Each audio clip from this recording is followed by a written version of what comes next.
I'm Harsh Pant, and on behalf of the Professor M.L.Sondhi Memorial Trust and M.L.Sondhi Institute for Asia-Pacific Affairs, it is my great pleasure to welcome you all this evening for this very special ceremony to present the 2012 Sondhi Prize for International Politics to Ambassador Dr. Moshe Yegar. I would also like to take this opportunity to welcome Sri Naresh Chandra, who has so kindly agreed to be the chief guest this evening. Very briefly, the Prize for International Politics has been jointly instituted by the Institute and the Trust starting in 2006 and is given annually for an outstanding contribution relevant to India to the theory or practice of international politics, either by an individual or an institution. And the prize is awarded by a selection committee appointed by the Trust and the Institute. This year, the members of the selection committee included, apart from the trustees, Ambassador S.J.S. Chatwal and Mrs. M.L.Sondhi, Shri M.J. Akbar, Professor Kumaraswamy, and Harinder Sekhon. Past recipients of this prize include Professor Ashley Tallis of the Carnegie Endowment for International Peace, Washington, D.C., the Institute for Conflict Management, New Delhi, Rear Admiral K. Rajamenon, the Institute for Peace and Conflict Studies, and Air Commodore Jasjeet Singh of the Center for Air Power Studies, who unfortunately left us just a few months ago. Personally, it has been a privilege for me to have been associated with the Sondhi Prize for the last several years as the convener of the prize committee. I was a student of Professor Sondhi at JNU, Jawaharlal Nehru University, where his ability to meld theory with praxis to connect mundane with the sublime left an indelible impression on my thinking and helped in my own evolution as a student of international relations. So it's indeed a privilege. This year's award to Dr. Moshe Yegar is particularly special because of the importance that Professor Sondhi had attached to Israel in the foreign policy matrix of India. He was one of the first few voices calling for the normalization of Indo-Israeli ties, which ultimately found reflection in 1992 when diplomatic relations between India and Israel were established under the leadership of Dr. Yegar, of course. Without further ado, let me now invite Ambassador S.J.S. Chatwal, Trustee, Professor M.L.Sondhi Trust, to provide an overview of the aims and objectives of the Trust. Ambassador Chatwal, a career diplomat, was Indian High Commissioner in Ottawa and set up the Indian Embassy in Cuba. Since his retirement, he has been a member of the UPSC and later has been affiliated with the Indian Council for World Affairs. Ambassador Chatwal.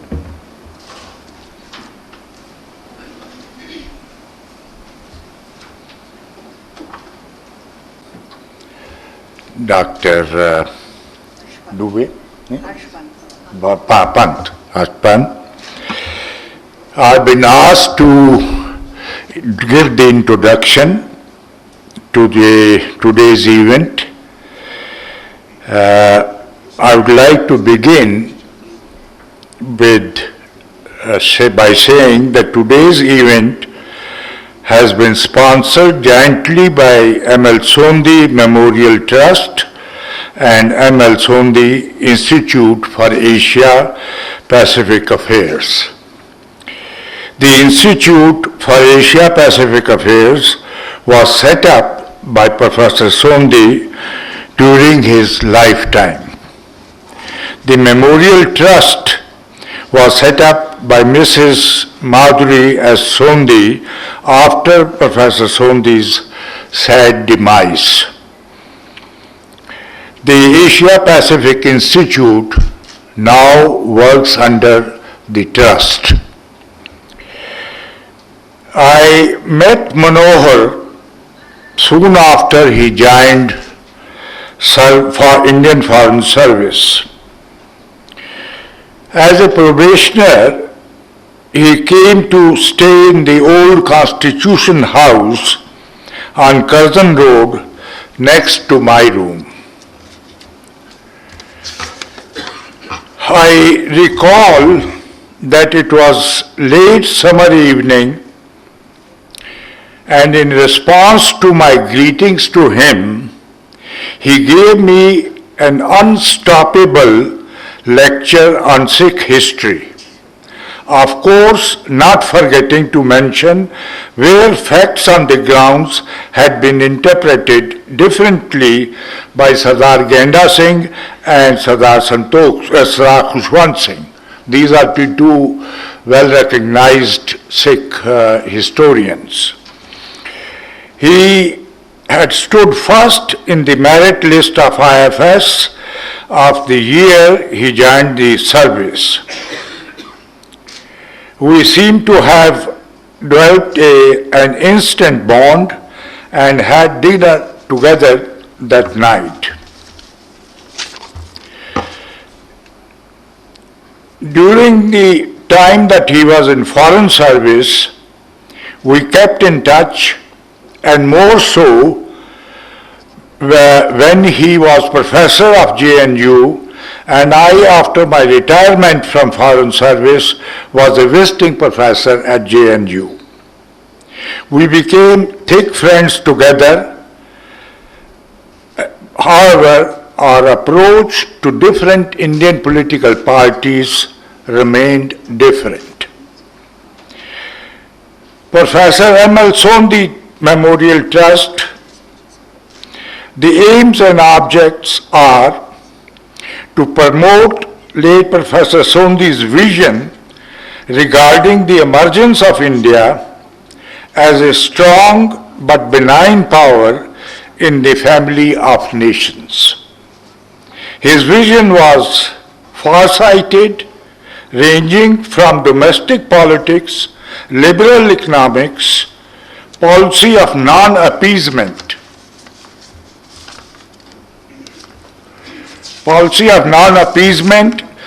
with foreign policy and security dimensions having strong emphasis on conflict management in domestic affairs as well as international affairs.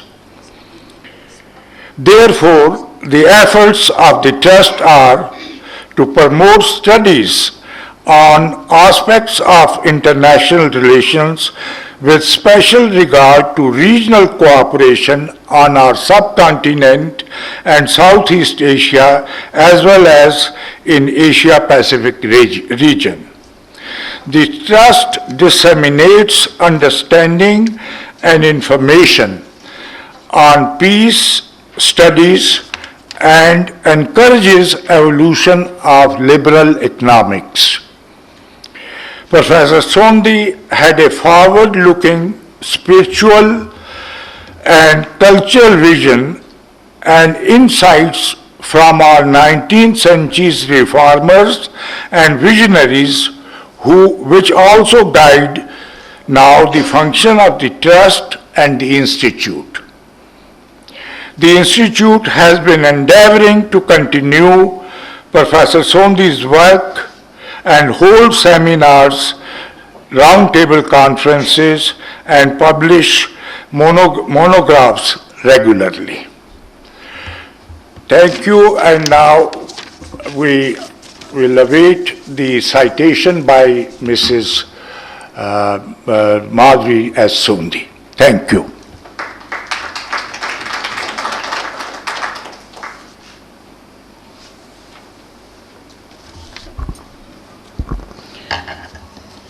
Good evening, everybody, and a very hearty welcome to our chief guest, Sri Naresh Chandra, Ambassador Dr. Moshe Yegar, Mrs. Dwara Yegar, Ambassador Chatwal, of course, His Excellency, the Israeli Ambassador, Alon Ushpiz, and diplomats from the Israeli Embassy and the Indian and Foreign Diplomatic Corps.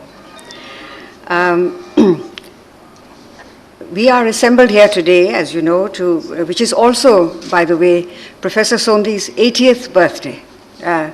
So on this occasion, we are happy to present the 6th M.L.Sondhi Prize for International Politics to Ambassador Dr. Moshe Yegar, former member of the Israeli Ministry of Foreign Affairs. Now, the selection committee for the M.L.Sondhi Prize for 2012 has conferred the award on Ambassador Dr. Yegar of Israel for the role he played in the normalization of relations between India and Israel. This act of normalization was significant as it put an end to the anomalous situation which had pertained for many years, in which despite India's de jure recognition of Israel since 1950, she had refrained from establishing full diplomatic relations. This attitude stemmed from perceived domestic and international considerations, although these perceptions were challenged at home. And these considerations are well known, as are the reasons why the change occurred in 1992. With regard to the latter, I'll just briefly mention two reasons, since they provide a backdrop to the event we are remembering today. Enabling circumstances in the international arena, such as the end of the Cold War, defroze attitudes towards West Asia, and in the Indian theater there was a more pragmatic government. Furthermore, a mini crisis occurred in 1991 when some young Israeli tourists were kidnapped in Kashmir, and this brought Dr. Moshe Yegar, then Deputy Director of Asian and African Affairs at the Israeli Ministry, to India, and he was able to utilize this opportunity for initiating steps which led to the ending of this abnormal situation. We can use the word abnormal because today, by contrast, India and Israel have a robust relationship with cooperation in many fields, and what both countries missed out in these limbo years can be gauged by the fast-growing volume of trade and across-the-board cooperation and exchanges in areas like defense, security, counterterrorism, agriculture, and a wide spectrum of science and technology, since they have opened up to each other. I mean, it just grows every year. Dr. Moshe Yegar is also a scholar and has painstakingly researched the problems of Muslim minorities and governments in Southeast Asia. He's also a prolific writer and writes on many subjects, but I'm just concentrating on this. The attitudes, and he's researched on the attitudes of these communities and their governments towards Israel.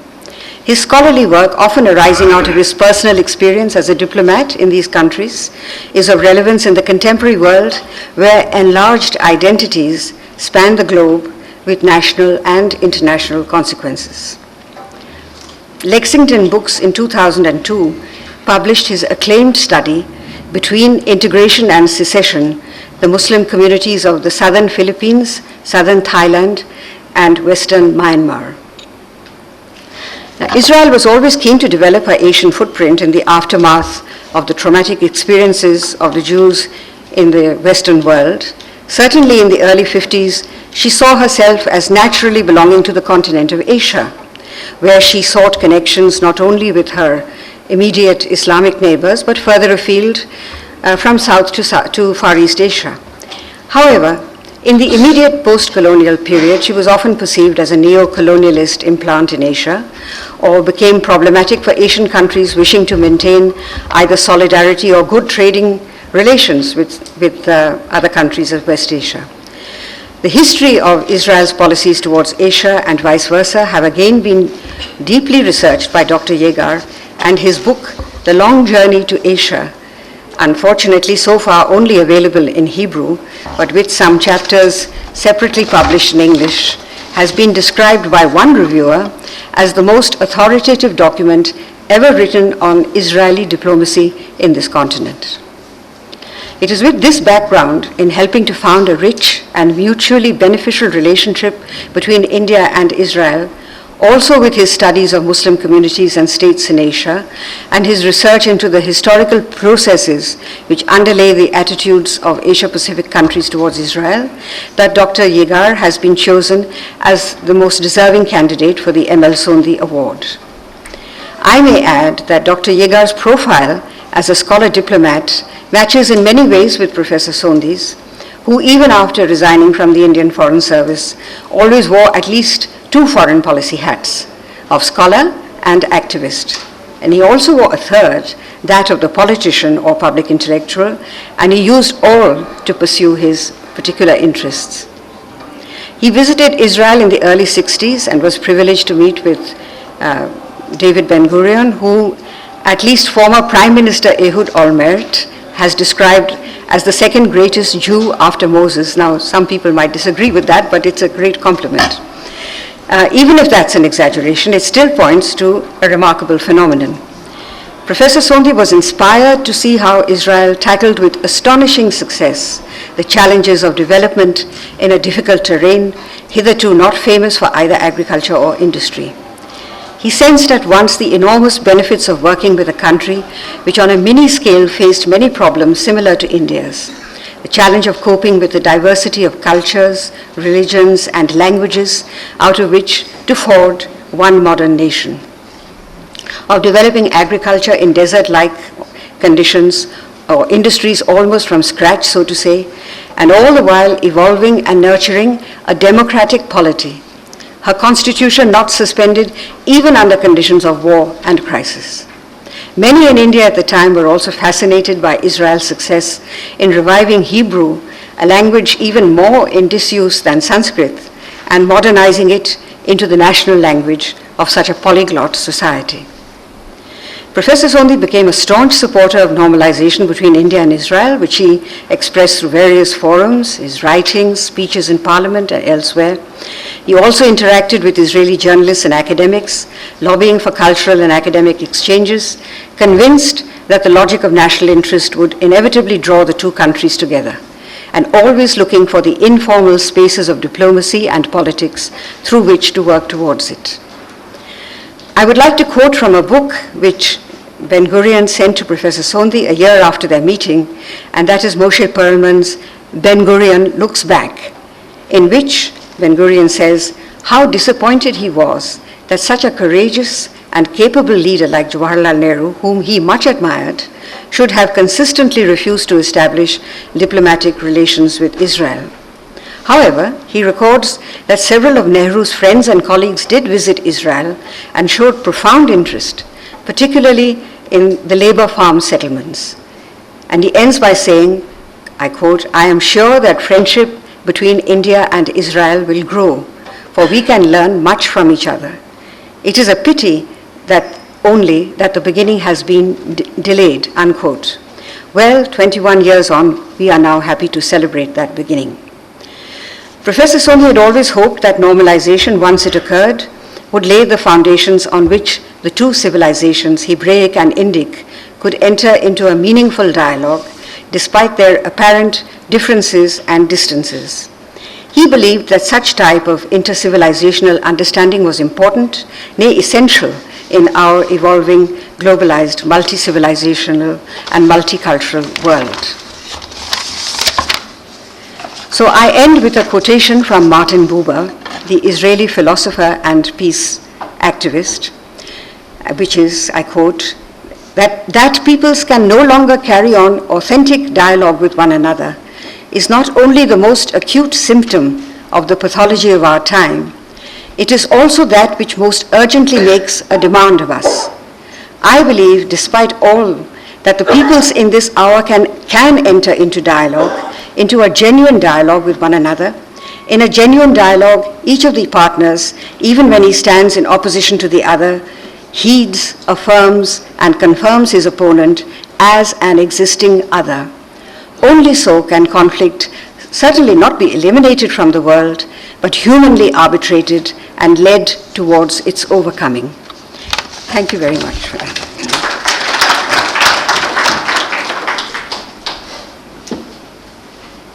May I now request Ambassador Chatwal to present Dr. Yegar with the shawl.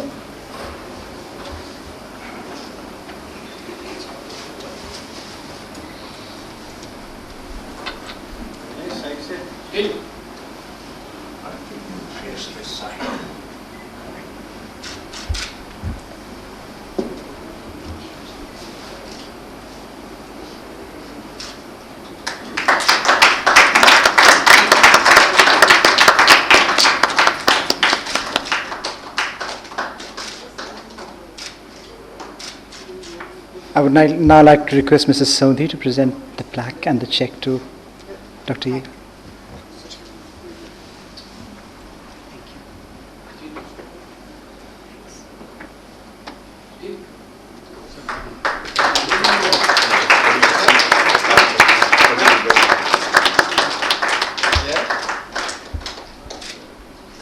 Yes, sir. Sir, Yes, sir. Wait. Yes, sir.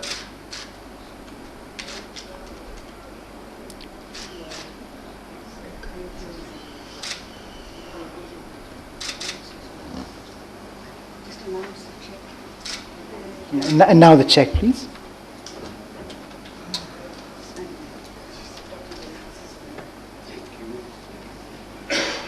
Yes, sir.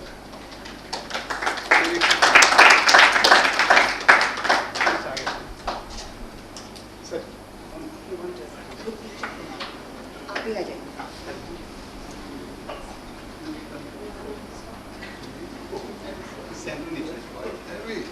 I think you can hold it.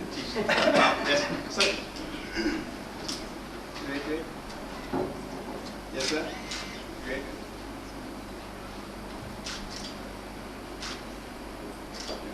Yes, ma'am.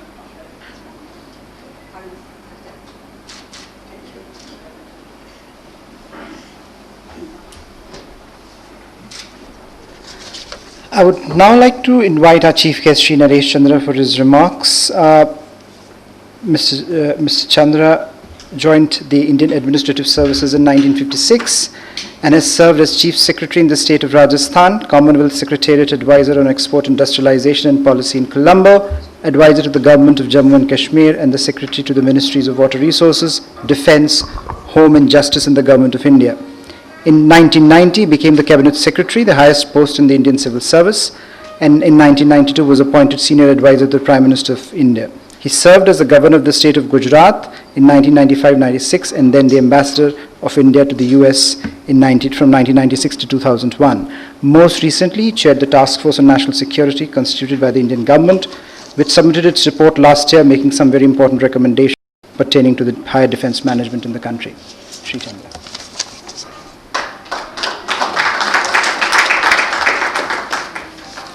This is not my draft speech. Very draft speech. Ambassador Yegar, Mrs. Yegar, Mrs. Sondhi, Ambassador Chatwal, Dr. Harsh Pant, Ambassador of Israel to India, my seniors present here. I'm very thankful to the Foundation for giving me this opportunity, which takes me back more than 60 years. I heard of Shri M.L.Sondhi over the All India Radio in 1956, because in those days the list of successful candidates to the IAS IFS examination was broadcast by the radio. It was a big deal in those days. And as Abu Ben Adam, Mr. Sondhi's name had led all the rest. He had topped and created a record in the interview, which has perhaps not been broken so far, but it was equaled, I believe, by Shri Natwar Singh. Why are you sitting at the back, sir? So that was my first knowledge of the great person that he was. When we all came to Metcalfe House in May 1956, it was obvious that the most serious person committed to India's development and greatness was definitely Mr. Sondhi. And it was an example. I mean, some of us were quite relaxed in our training here, but he was always very serious, despite the fact that he had a very good sense of humor. Thereafter, we ran into each other after many years when he was seeking election to Lok Sabha. And I was a member of his constituency in New Delhi. And I don't have to say who got my vote, but he certainly won the election and did a great job in Parliament. Thereafter, we used to meet off and on. He left the Foreign Service, but he never left the foreign policy issues. He concentrated on issues very important to India, not only in foreign affairs, but in development, management of our social affairs and the like, and contributed both in the university and in public life in great measure. We miss him. When I was an ambassador in Washington, I came back. We spent a lot of time together, and it is very painful for me that he is no longer with us. But I thank Mrs. Sondhi for establishing the foundation and keeping his good work going. And so that's on a personal note.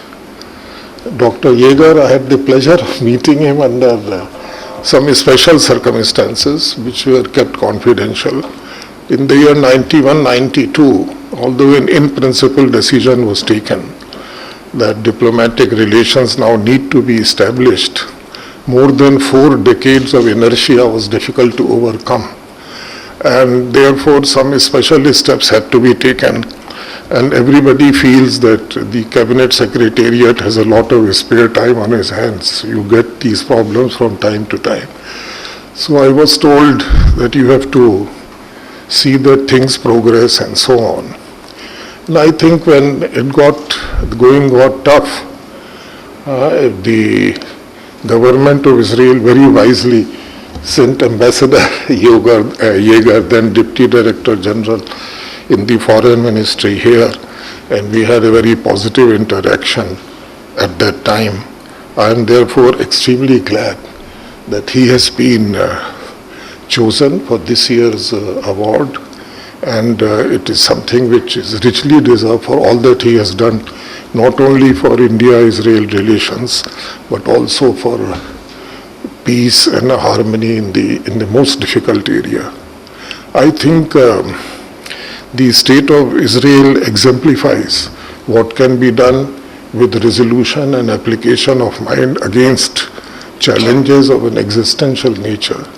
And hats off to the leaders, the diplomats, professionals and others of the state who have sort of persuaded me to the view that very often small is great, and this is exemplified in my view by the state of Israel. My mind goes back as to how we started. It's good, it's actually 21 years, I believe, since we established diplomatic relations. And I was reviewing the progress made so far. I think in agriculture, defense, and other areas of technology, our relationship has prospered and matured to a substantial degree from the old days. The technological capabilities of the experts in Israel first dawned on me in 1964 when I was district magistrate of Jodhpur, and I was visiting the Central Arid Zone Research Institute. And there I was exposed to the good work that has been done by Israeli specialists who had visited Jodhpur in water technologies, drip-dry irrigation and so far. From those days we have progressed very far, and I believe one of the largest irrigation technology companies is a partnership between Jain Irrigation and one of the entities in Israel. So from a country which has to manage its agriculture under most adverse conditions, it's a lot to say. In the Ministry of Defense, when I was there, I could see how on a most competitive basis, technologies from Israel were very beneficial to India, both in the area of missile, instrument control, and other technologies. So I feel that in 21 years, we have definitely accomplished a lot. The main pillar, I think, which is a source of great strength in India-Israel relations is people-to-people contact. I believe there are 70,000 Israeli nationals of Indian origin from Maharashtra, Cochin and Calcutta. I had occasion to interact with a family who had not migrated from Calcutta, but who had some kind of a linkage with the Jewish community there, who were then known as Baghdadi Jews. And this brings me to a story which I have to tell. I think it was a function organized by Washington Post in Washington, D.C., and we were all sitting in a big hall on round tables, and somehow the topic of Mahabharata was being discussed on my table. And I said something which excited a lady sitting on the next table. And she immediately got up and came to me and said, "Ambassador, what did you just say?" So I was just taken aback as to whether I have given her offense of some kind. So I said, well, I was saying that anyone who reads the Mahabharata is a different person from the one he was before he read it. So he said, that's what I heard. You know, my mother told me that her father used to say the same thing. So I said, can we introduce ourselves to each other? She was Nora Bustani, the diplomatic editor of Washington Post. And she said that her grandfather, after reading Mahabharata in English, translated it from Sanskrit. He learned Sanskrit and translated it from Sanskrit to Arabic. And it took him 3 years to do that. The book he wrote was published on art paper with illustrations more than 100 years ago.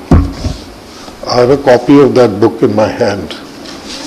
I was just trying to separate the pages, you know, with age it has got stuck. But I think some expert will have to do the job. I then thought what to do with this book. It's written by an Arab-speaking Jew from possibly Iraq, from Sanskrit to Arabic. And after much thought, I felt that this book needs to rest in the holy city, a city which is the confluence of world's greatest religions. And I would therefore request Ambassador Yegar, if you please take it to Jerusalem, and then you can decide in which institute you would like to place it. You were just telling me that Arabic is taught in educational institutions in the state of Israel. Perhaps a reprint would be a good idea. So I leave this thought with you. And with these words, I thank all of you for this and my best wishes. Thank you.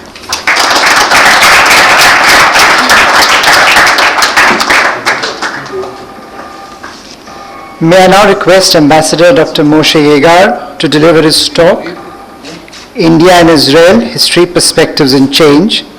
After his talk, after his remarks, the floor will be open for the audience's questions, comments and observations.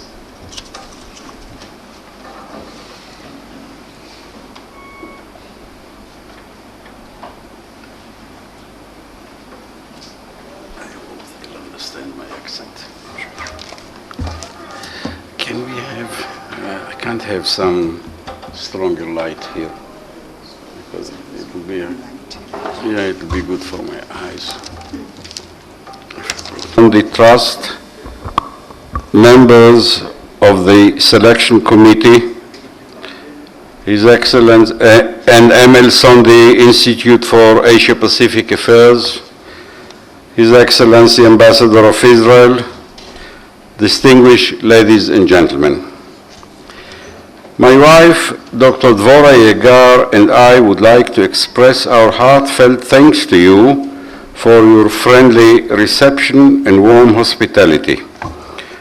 We accepted your kind and generous invitation to come to New Delhi for various and obvious reasons.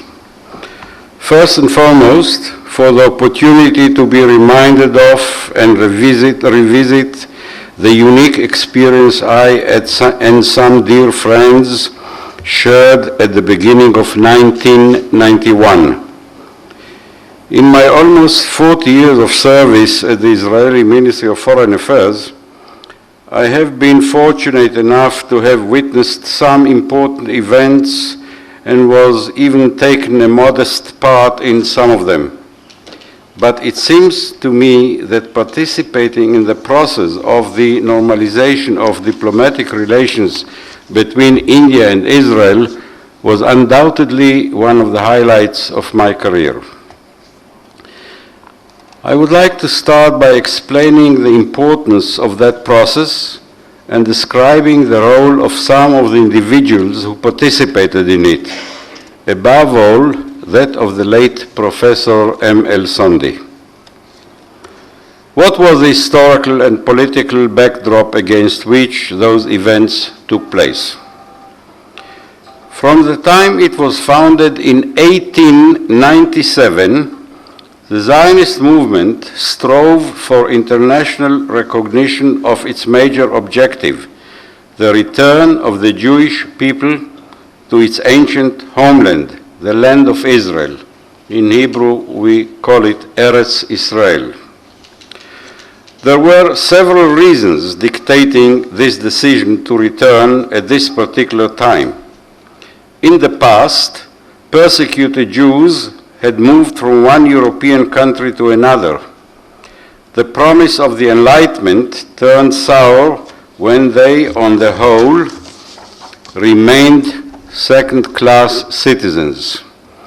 The Dreyfus affair in France at the turn of the last century highlighted this fact, and the unprecedented horrors of the so-called final solution in Hitler's Germany put a stamp on it. But the new international order allowed for people under certain circumstances to demand and live in separate states, and this opportunity was seized by the Zionists.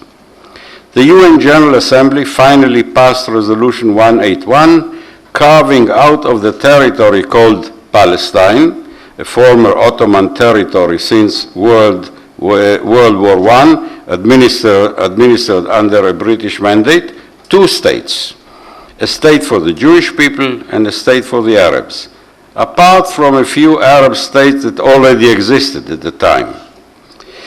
But the division was contested by the Arabs, and within hours of the announcement of the establishment of the State of Israel, the war that had already been raging transformed into a full-blown Arab-Israeli war.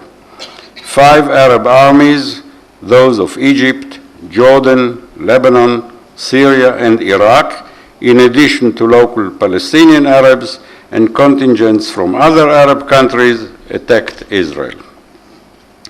I'm sure all this history is well known to this audience, and I will move on to matters relating to strategy and diplomacy.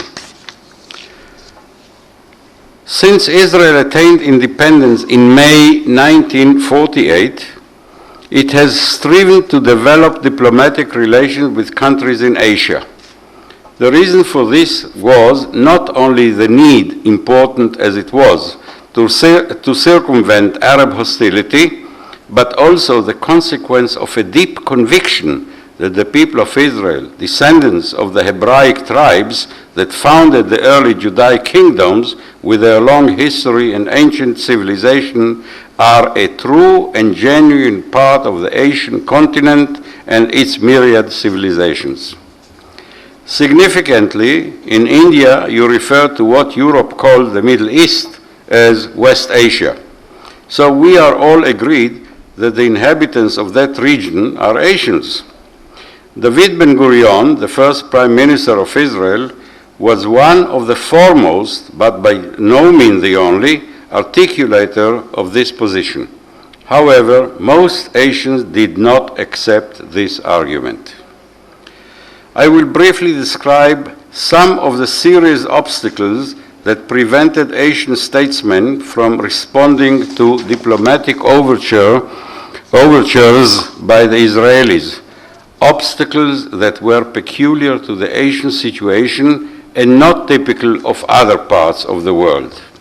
First of all, the vast majority of the peoples of Asia were not acquainted with the deep historical links between the people of Israel and the land of Israel, which later became known as Palestine, and I already said that we call it Eretz Israel.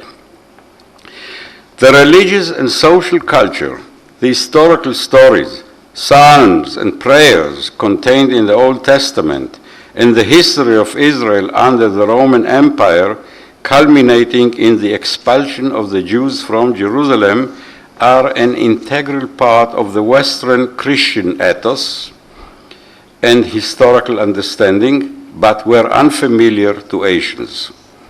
I'm given to understand that general knowledge of Jewish history, the early Judaic kingdoms, the expulsion of the Jews from their homeland, and their checkered sojourn in different parts of Europe, even up to the story of the Holocaust, is hardly known in India.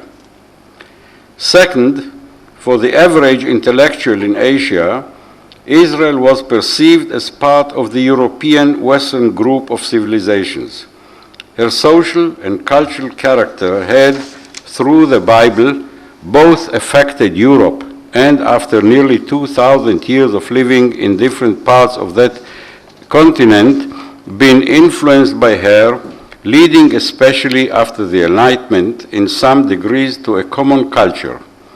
Karl Marx was a Jew, as were Einstein and many outstanding poets, writers, philosophers, and thinkers of modern Europe. This large-scale acculturation to Western models was alien to Asian intellectuals. Hence, the Jews or the political Zionists became more identified with the Western world than with Asia. This despite the fact that in their private lives, Jews clung to their religion and rituals. Third, the very small, insignificant number of Jews in Asia from the Indian subcontinent eastward limited the possibility of disseminating information about the people of Israel, their history, beliefs, traditions, and legacy. Fourth, the majority of the political elites in Asian countries after World War II were anti-Zionists. Their attitudes were greatly influenced by the various anti-imperialist and anti-colonial movements that spread in Asia during the 1920s and 30s. As just explained, during their long sojourn in Europe, the Jews had indeed adopted many aspects of European culture, including their languages, which made an identification of the Jews with Europe easy. So the State of Israel was interpreted by Asians as another example of Western colonization, although one of its most important raison d'etre was to escape from the tyranny and injustices of Western anti-Semitism.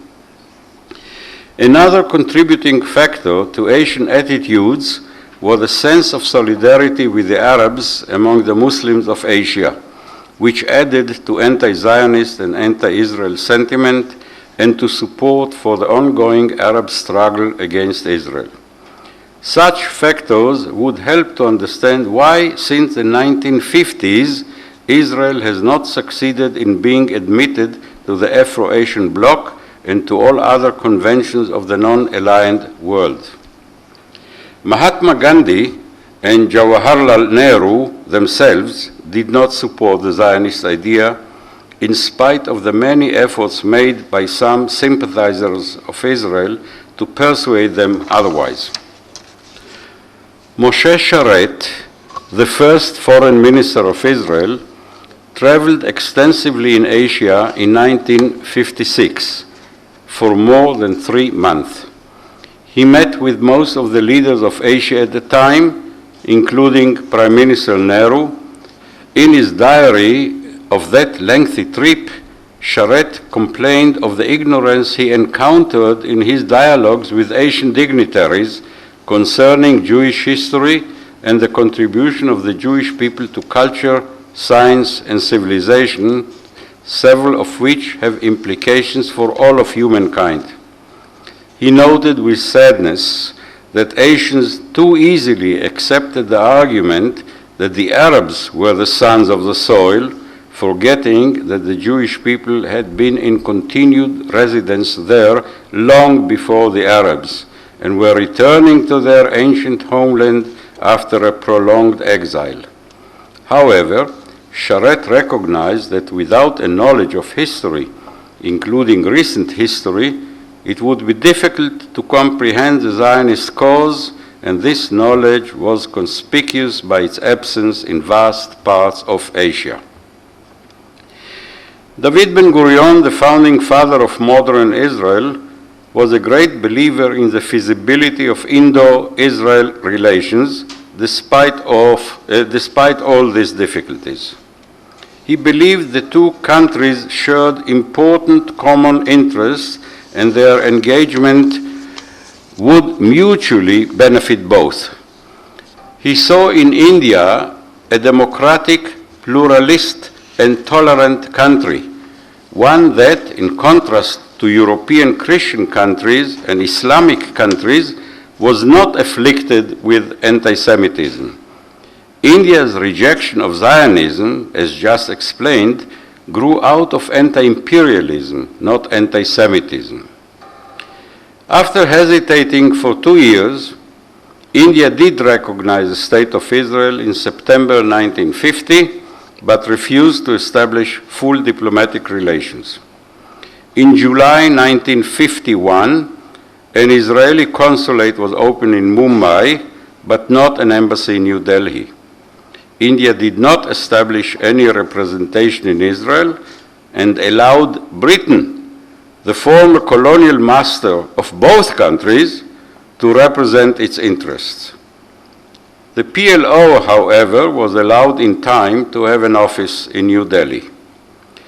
The basic Indian policy toward Israel, set by the first Prime Minister Nehru, was maintained by his successors with some occasional fluctuations for the next 44 years. During that lengthy period, there was almost no dialogue or significant diplomatic contact of any kind between the two countries.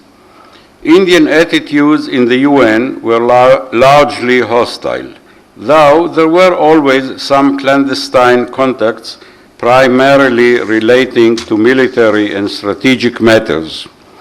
Israel was asked by India for aid in terms of materiel and even strategy in several of its wars with Pakistan. However, there were always a few individuals, some in the Congress Party, some not, who thought otherwise, such as Vijaya Lakshmi Pandit, Sarojini Naidu, B. Shiva Rao, his brother B. N. Rao, Sardar K. M. Panikar, Indian socialists attracted by the idea of kibbutz socialism, for example, Jai Prakash Narayan, who met Ben-Gurion in Tel Aviv in 1958. Alas, they were not influential enough to bring about a change in the government's or ruling party's stance. After Indian independence, especially by the time of the fourth Lok Sabha, several opposition parties were more vocal in demanding an improvement in relations between the two countries, especially the Swatantra, Bharatya Jana Sangh, and some socialists. It was against such a backdrop that on March 16, 1964, Professor M.L.Sondhi, then a young man of 31, visited Israel for the first time. He visited Ben-Gurion at Kibbutz Sde Boker in the Negev desert, where the retired Israeli Prime Minister lived. On that occasion, Ben-Gurion recorded in his diary the details of their conversation and exchange of views. This visit was the first of several and the beginning of Professor Sondhi's ardent championship of the cause of normalizing Indo-Israeli relations.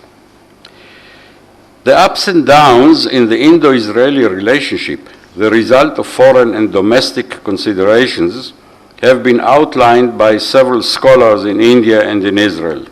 The nadir in relations was reached when India expelled the Israeli consul from Bombay and supported a resolution at the UN condemning Zionism as racism.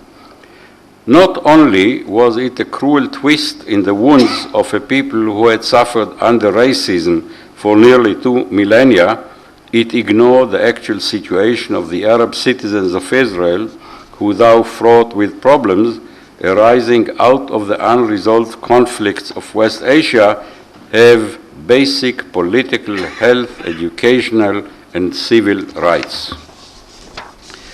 However, the international situation changed dramatically at the end of the 80s and the beginning of the 90s.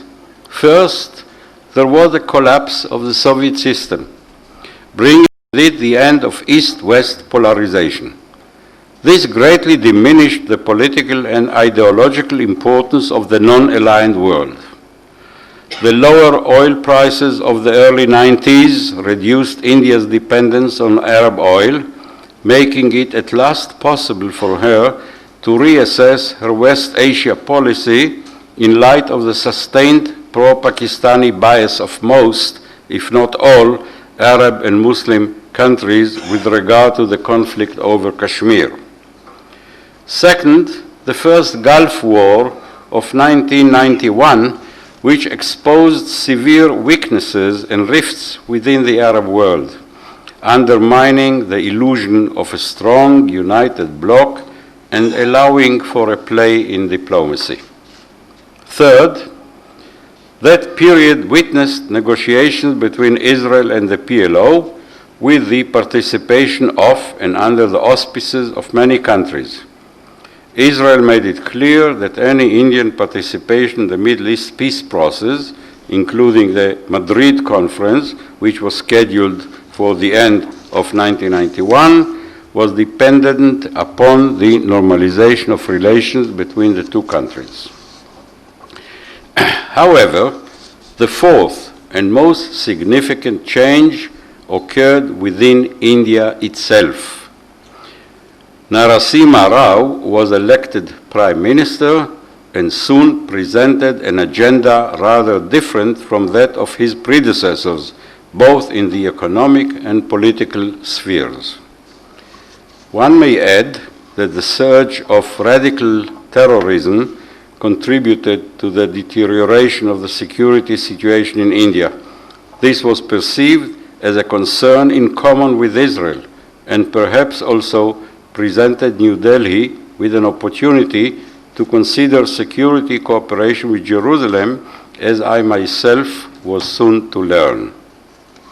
It was at this very same time that a terror incident occurred that spurred Israel and India to establish contact and initiate dialogue.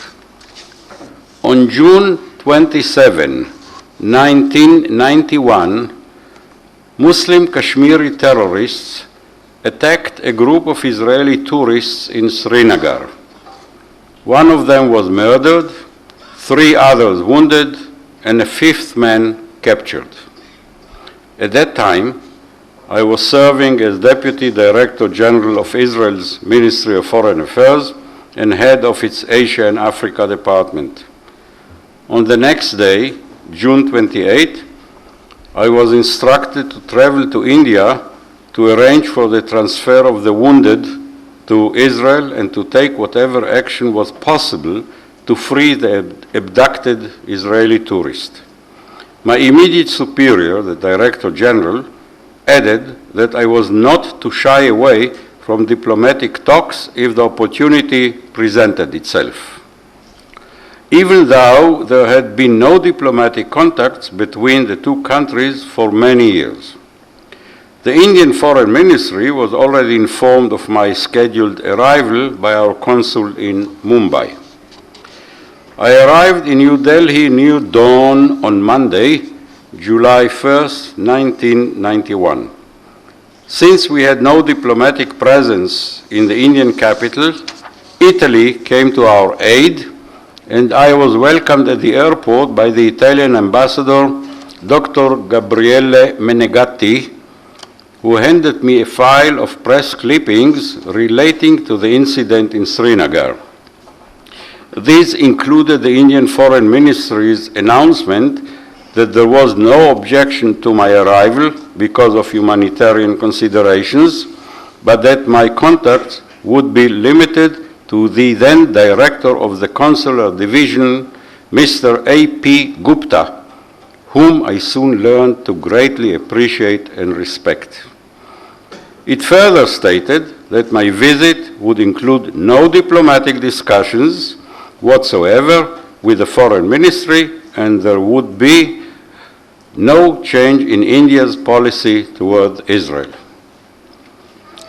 The story of how the abducted Israeli tourist was released after 4 days of indirect negotiations with the terrorists through the mediation of Mr. Gupta is beyond the scope of tonight's proceedings, as is the role played by the noble Italian ambassador, Dr. Menegatti.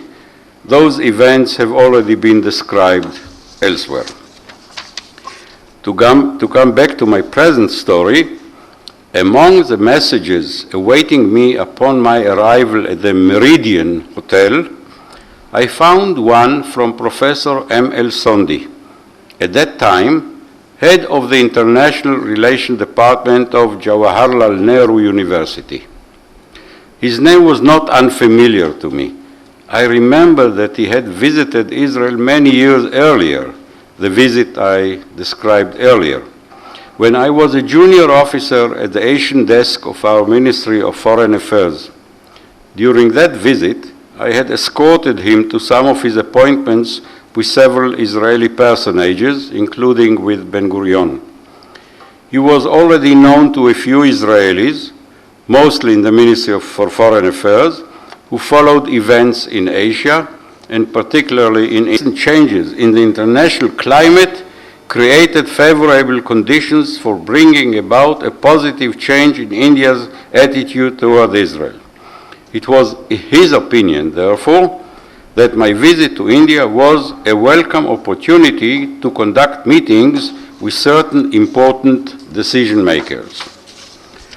Professor Sondhi emphasized that for years, as an academic and parliamentarian, he had been working to gain support for the establishment of diplomatic relations between India and Israel, motivated, he explained, by the belief that this would best serve India's national interests. In his opinion, India and Israel could become allies despite the huge difference in their respective sizes and populations, because both countries faced similar cultural and strategic challenges. I responded that I would be willing to participate in any meeting that was arranged for me on the sole condition that such a meeting would involve people with whom a discussion be of consequence and significance. I would like to state categorically my sincere belief and full conviction that from a historical point of view, that early morning conversation sparked the beginning of the process that resulted a few months later in the full normalization of diplomatic relations between Israel and India. Professor M.L.Sondhi was the person who initiated that process. One may argue that this process was inevitable. That may be true. Yet I am convinced that it would have happened at a much slower pace were it not for Professor Sondhi's initiative. The first meeting Professor Sondhi arranged for me was with Ram Nath Kaur, at that time Special Security Advisor to the Prime Minister. Professor Sondhi drove me to this meeting.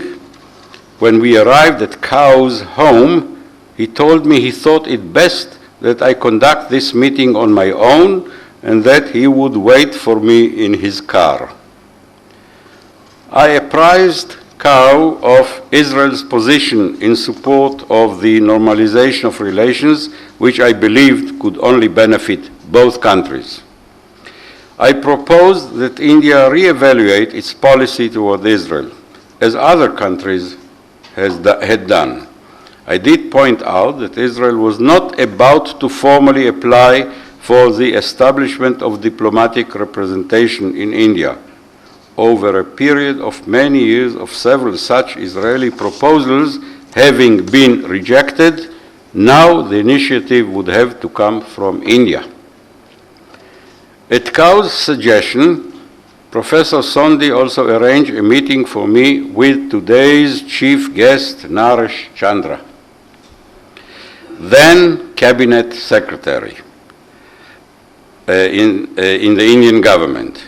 My meeting with Mr. Chandra took place at his home 2 days later.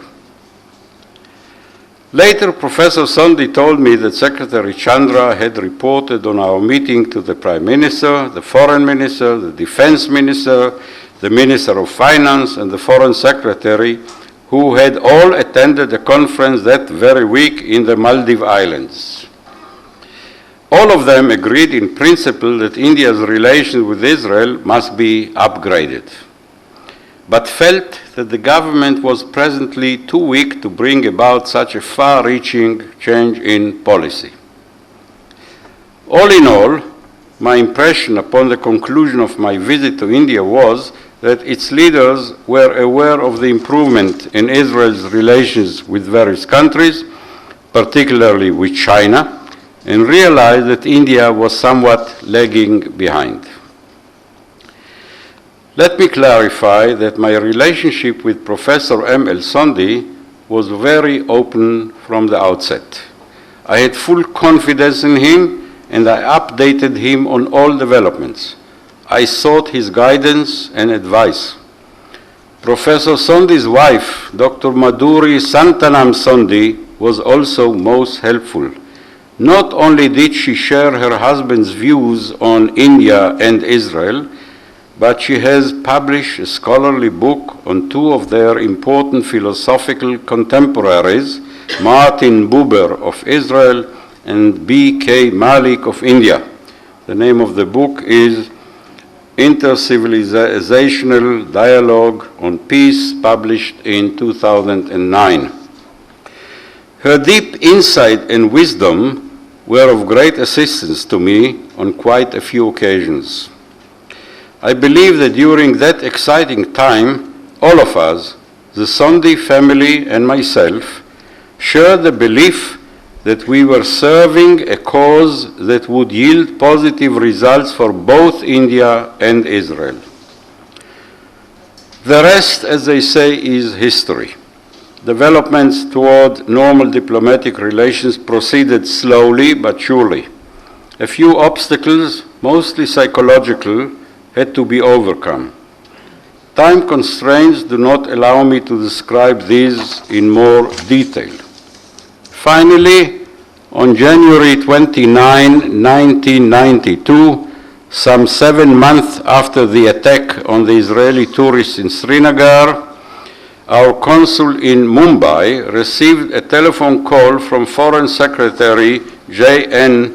Dixit in New Delhi, informing him that the government of India intended to publish a statement in 3 hours' time, to the effect that a decision had been made to elevate the level of relations between the two countries to that of embassies, and requesting that Israel simultaneously publish an identical statement.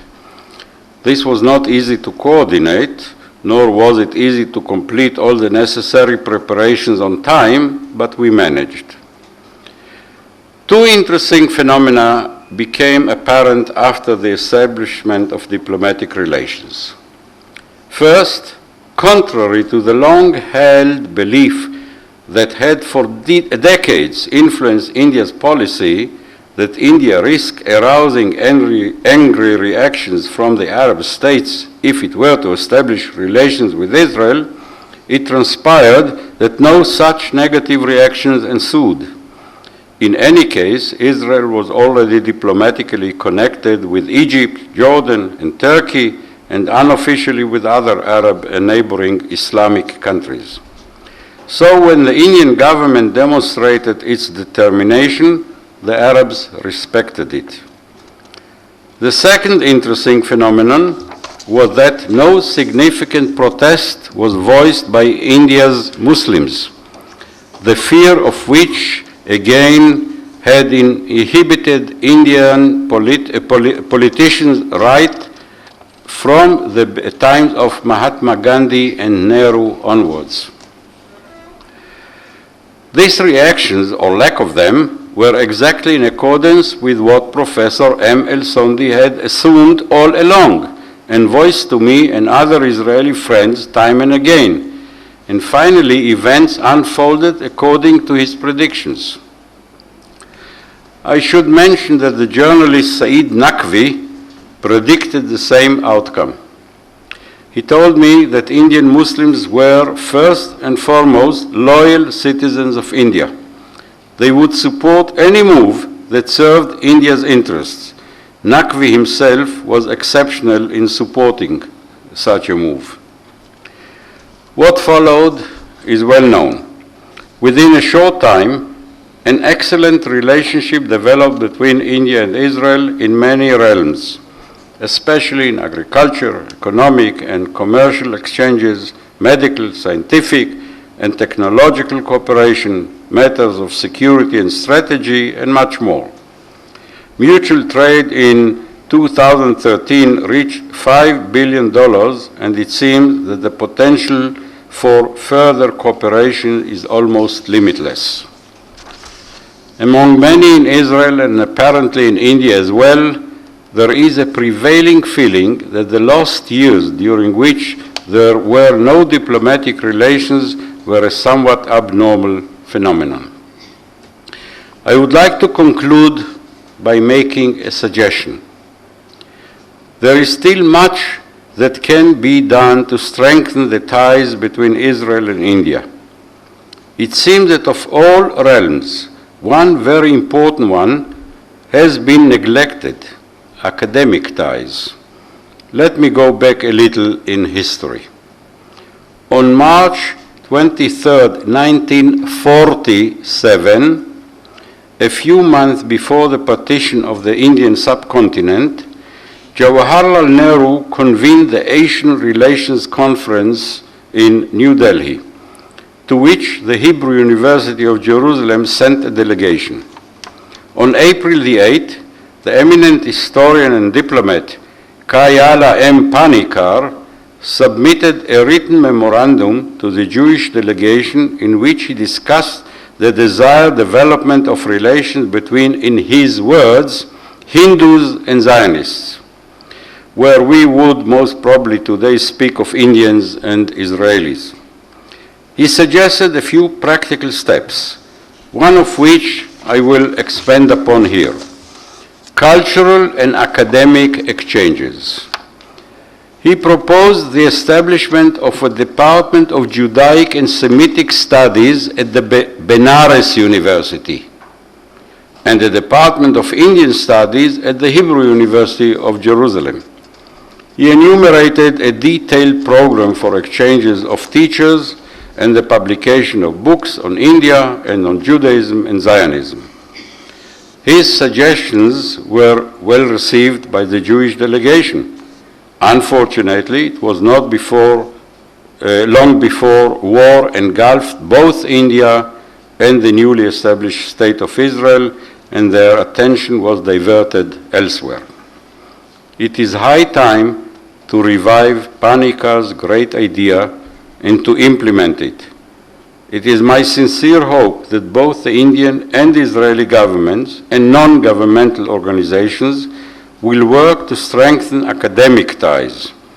Government involvement or assistance is desirable but not entirely necessary. The initiative to establish such departments may or should originate from other quarters. Perhaps such initiatives can even start here.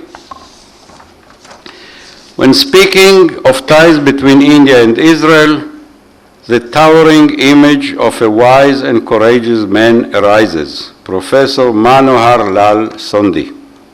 For dozens of years, he worked tirelessly to bring about the full normalization of diplomatic relations between the two countries, fervently believing that it would be in the best interests of his beloved India. It is doubtful whether things would have developed in a similar fashion without his advice and persistence, and without the unyielding support of his erudite wife, Dr. Madhuri Santanam Sondhi.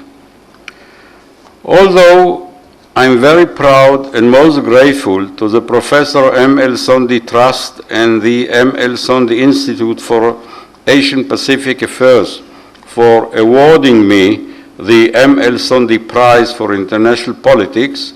I would like to humbly state that I did not do any more than try to faithfully serve my country, exactly as Professor Sondhi and his illustrious wife, Dr. Sondhi, did to serve theirs. It is incumbent upon all of us who believe in the fostering of close ties between India and Israel to honor his memory and to preserve his heritage. Thank you.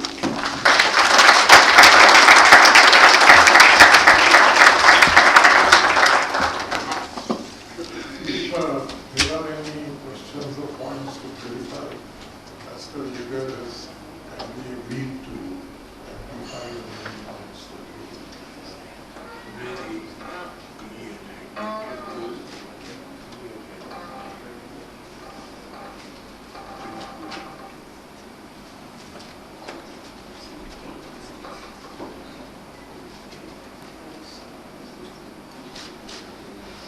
I can interest the ambassador going in a slightly different direction. Could you comment a little bit on the new situation in the Middle East and what it looks like from an Israeli perspective in terms of all the changes that have taken place since the Arab Spring and ongoing, the civil war in Syria, and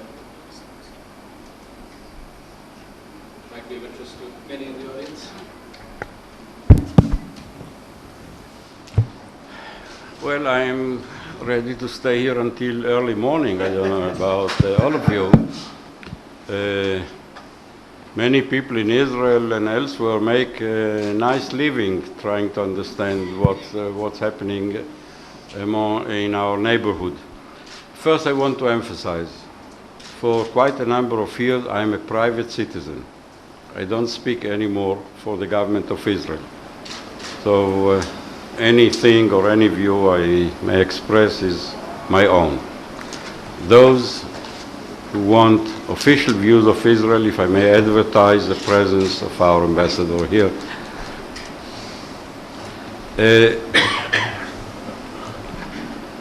Israel, the public in Israel is divided in the effort to understand what's happening among our neighbors.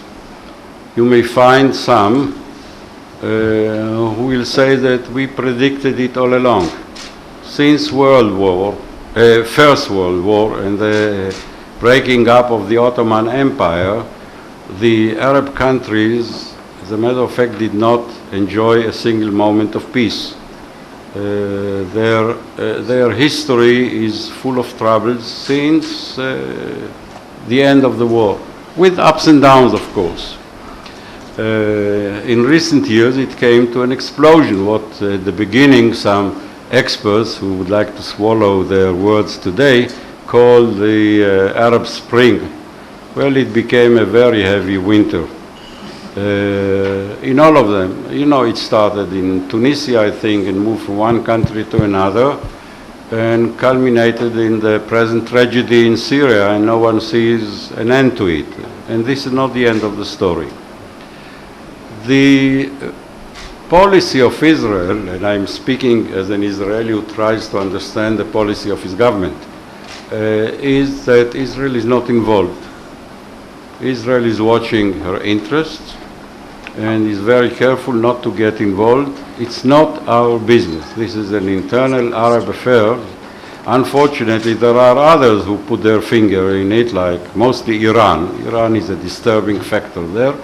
But you see the beginnings of a new kind of Cold War between the United States and emerging Russia. I wouldn't try even to guess how it's all going to end up. It will take time, I guess, before it ends up. Turkey became a factor there. There are many elements that make the situation complicated and difficult to solve. The only Israeli involvement in the war in Syria is the treatment of Syrian casualties of both sides. government and the rebels. You must have heard that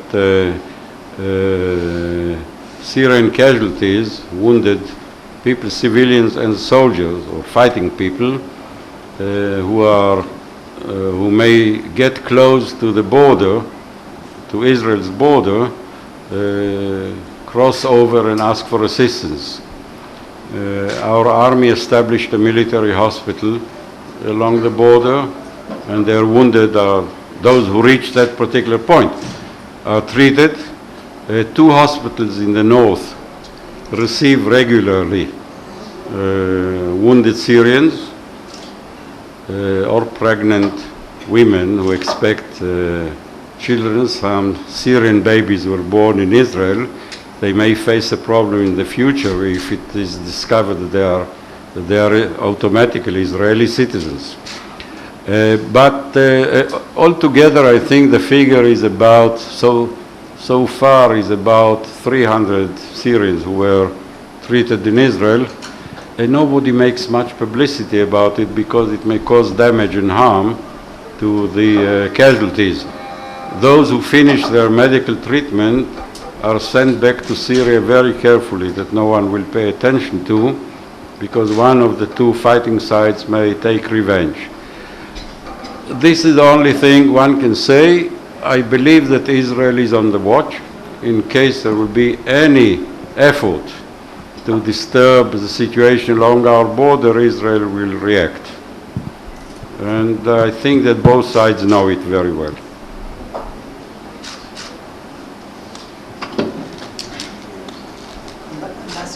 Can I ask a question?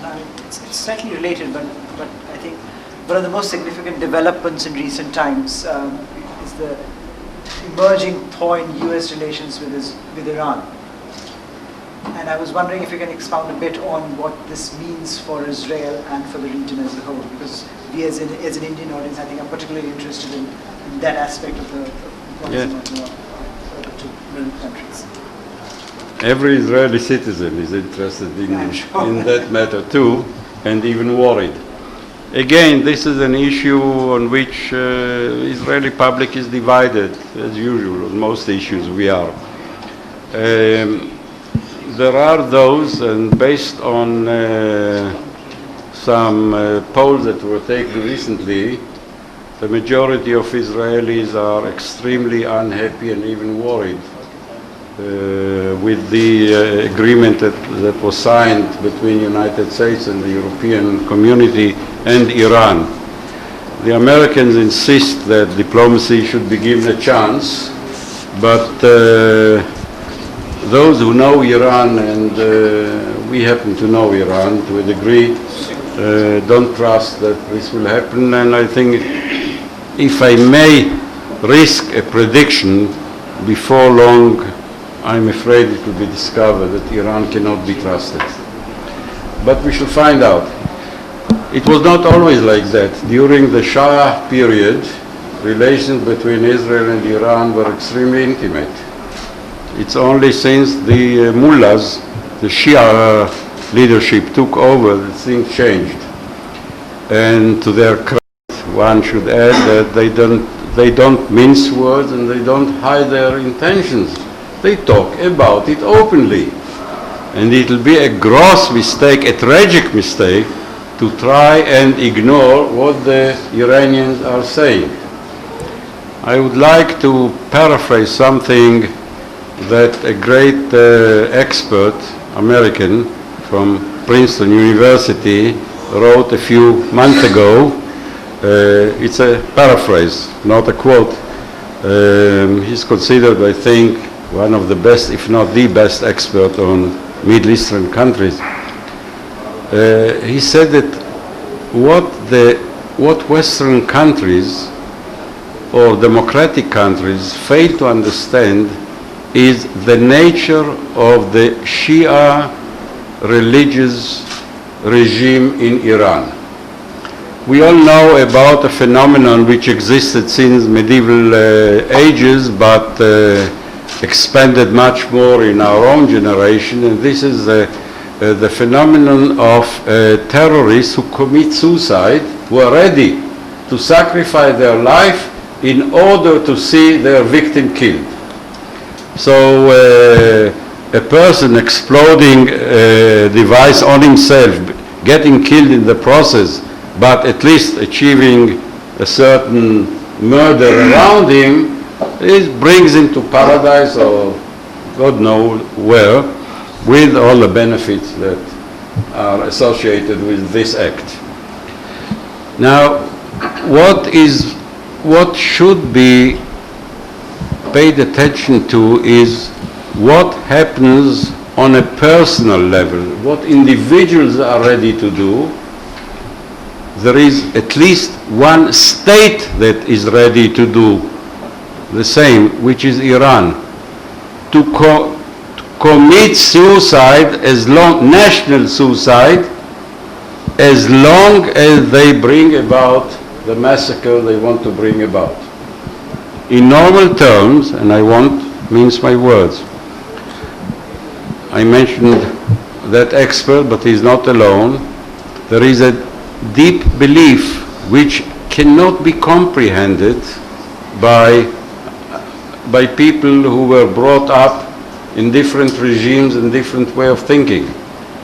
Irani present religious leadership will be ready to suffer the consequence of an attack on their part, knowing what their punishment will be. They'll be ready to do it. Other countries, leaders, responsible leaders anywhere else in the world will think twice or three times or thousands of times before they attack a neighbor if they know that the punishment will be heavy. But the Iranians don't make these considerations at all. And this is what makes the regime in Iran so dangerous, and this is why Israel is so nervous. Our present Prime Minister did something which is a bit not regularly done by Prime Ministers. And this is repeating day and night, in spite of resentment on the part of the United States and others, and even some critics in Israel. He believes that the situation may develop into a huge tragedy and it must be prevented. My own view is that the greatest danger today to Israel and to other countries as well is Iran. Iran must be prevented at all costs from attaining its goal in building nuclear devices. Besides talking about dangers to other countries, Israel faces a mortal danger, no doubt about it, and it's as serious as one could describe it. But one has to remember that good part of the Islamic terrorist activities around the world today, which are channeled through different organizations in different countries, not only Al-Qaeda, but there are other, there is a proliferation of terrorist establishments. Most of them are financed and even directed by Iran. I think India also had her share of some terrorist activities in recent years. And I don't know exactly where the roots are. My automatic suspicion is that I know where it comes from originally. So one cannot use strong enough words to caution mankind of what we may face if Iran will not be stopped, and one should not take risks. But this is exactly what Western countries are doing, taking risks they will not be the first to pay for, others will.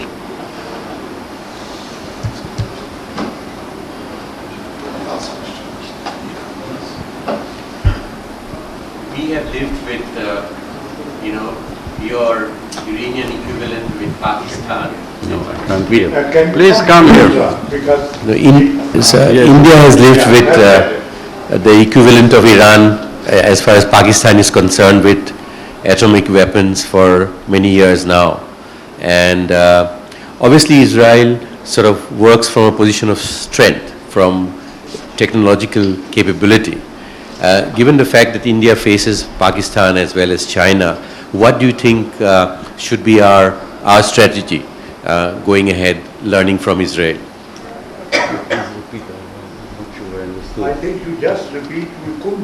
you well here. Parts Can of you your come question. closer? Please come here, Please come No, closer. no. I'm an old man, I'm No, difficult that's in all, here. that's all right. I was just saying, we,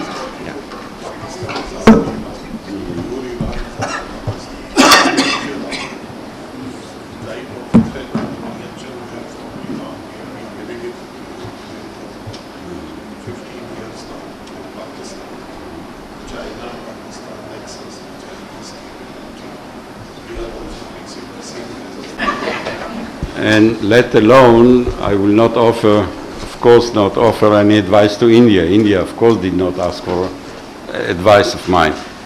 But there are similarities and there are also dissimilarities. There is huge dissimilarities in size and various other possibilities that India has, we don't. I can't evaluate exactly how dangerous a country like Pakistan with its internal problems, and you all know better than I do what problems Pakistan is facing, whether such a country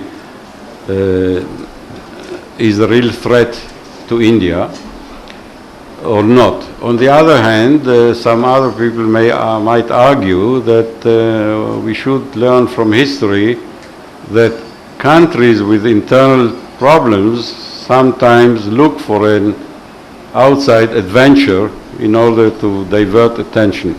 So this is something that has to be followed day in, day out. I mean, what happens, all countries in the world should be careful and watch their neighbors. It is important to add, it also brings me back to the previous question, but it also relates to yours. Pakistan has a nuclear bomb, we all know. I think we also know that it is not Pakistan who paid for it. It was financed by Saudi Arabia.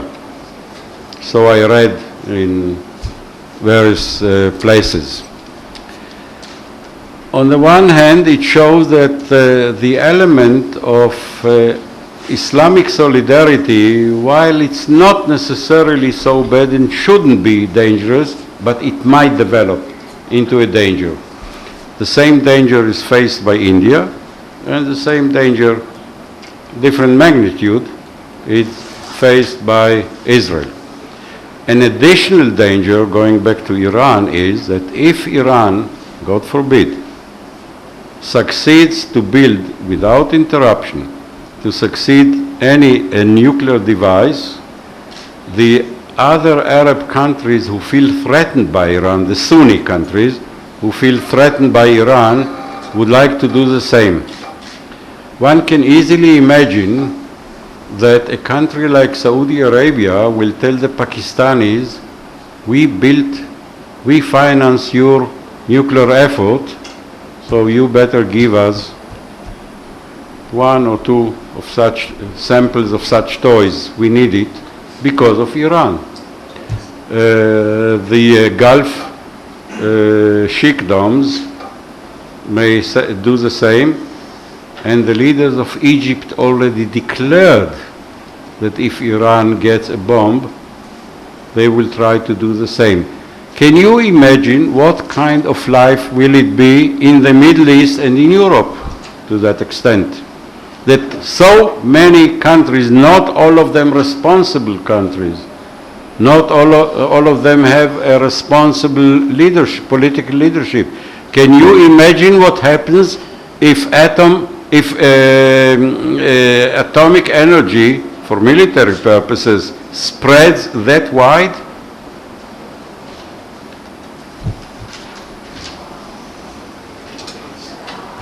Thank you.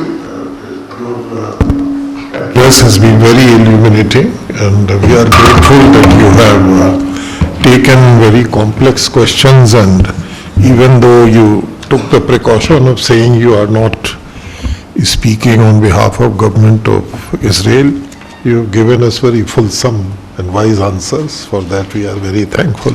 I'm not responsible for what I say. No, that's actually, I'm in the same position, sir, as you are. I'll request Dr. Harshpant to. Yeah, very briefly, on behalf of the Professor M.L.Sondhi Memorial Trust, I would like to thank Dr. Yegar and his wife for being here with us this evening, and to our chair, Shri Naresh Chandra, for taking time out for this event. I would also like to thank Director India Habitat Center, Dr. Raj Liberhans, and the Program Office for all the logistical support in making this event possible. Special thanks to Madhu Chaudhary of Dilip Chaudhary Associates for design consultancy. And last but not the least, a very big thank you to all of you for being here with us this evening and making this evening so engaging. Thank you very much.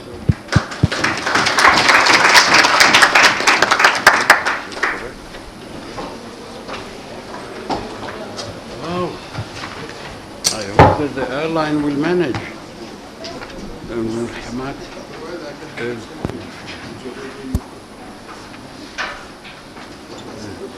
Is it possible? In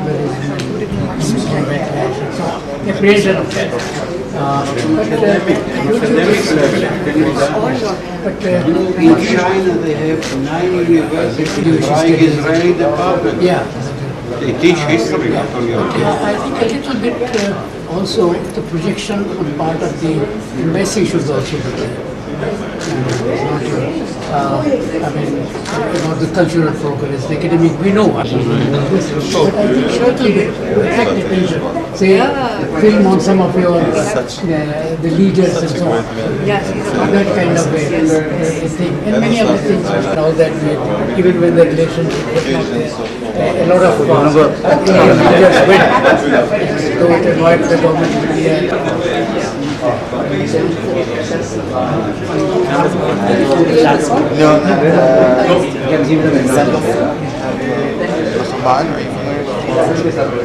ידעתי שאנחנו לומדים אצלם, זה יופי. אתה נהנה מזה? יש מה ללמוד מהם? מאוד מאוד. רק הגעת? רק הגעתי.